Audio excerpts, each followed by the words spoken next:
As the 5th episode begins, Omega awakens to a familiar sight in the form of her room aboard the Marauder, something she of course has greatly missed. We soon learn that the batch have returned to Pabu, and Omega visits Crosshair, who seems to be avoiding conversation with the rest of the crew, particularly Hunter, as he attempts to improve his aim after losing his flawless marksmanship following the harsh attempts at reconditioning him by the Empire. Something to note is the fact that Crosshair seems to have formed a bond with Batcher the Lurkahound and definitely seems to be on far better terms with Omega, despite the bad blood between himself and the other three, more so Echo and especially Hunter as I stated prior. It's made apparent that Crosshair must earn their trust back. This brings us into the mission briefing at the dinner table on Pabu from Season 2, where Clone Force 99, along with Echo who had just arrived, discuss a plan to infiltrate an Imperial base to acquire more information on Hemlock's Wayland facility. Crosshair mentions the base on Barton IV from last season where he killed Lieutenant Nolan and claims the base is empty.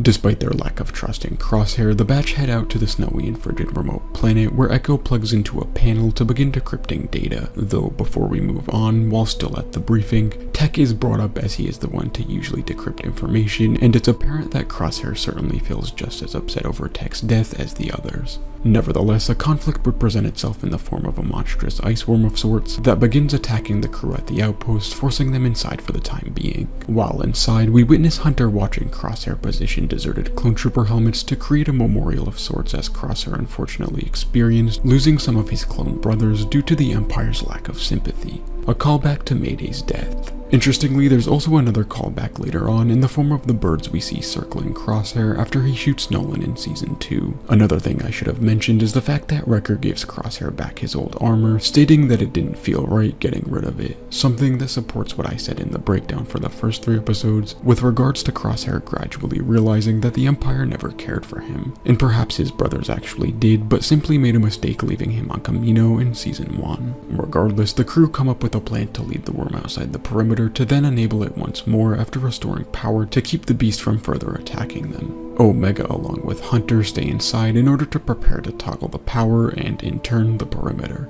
while Hunter and Crosshair bait the creature beyond the perimeter, while Wrecker breaks into the circuit box behind the base to allow Omega to again enable the power. While waiting for the beast to re-emerge, Hunter confronts Crosshair and says there's something Crosshair isn't telling them, stating that perhaps he betrayed the Empire just like he betrayed them. He continues by saying that they weren't just going to take Crosshair back in without asking questions, urging him to tell him what happened and even shoving him. Crosshair responds by telling Hunter that he killed an Imperial officer, meaning that he did indeed betray the Empire, but only after they betrayed him. Crosshair also tells him that this isn't just about him and that he tried to warn Hunter, but Hunter ignored his message and therefore allowed Hemlock and the Empire to capture Omega, further stating that Hunter is only upset because he wasn't the one to rescue Omega and that it was he who aided in Omega's escape, shoving Hunter back in return. Before the two could engage any further, they are greeted with the return of the aforementioned ice worm, eventually leading it beyond the perimeter. After Wrecker turns on the breaker and reroutes power, Omega enables the perimeter once again, preventing the beast from attacking the batch any longer. As Hunter and Crosshair collapse outside near the inner perimeter after their triumph, they nod at each other in respect, marking the beginning of Clone Force 99's true reunion. As the two walk back towards the others, Wrecker runs towards them and embraces them both, with Echo commenting to Omega that they always work things out in the end. With the new information concerning the clone prisoners being held captive by Hemlock at Tantus, the batch finally depart from Barton IV on the Marauder, with Crosshair admitting that he believed he knew what he was getting into with the Empire, but in the end made a mistake,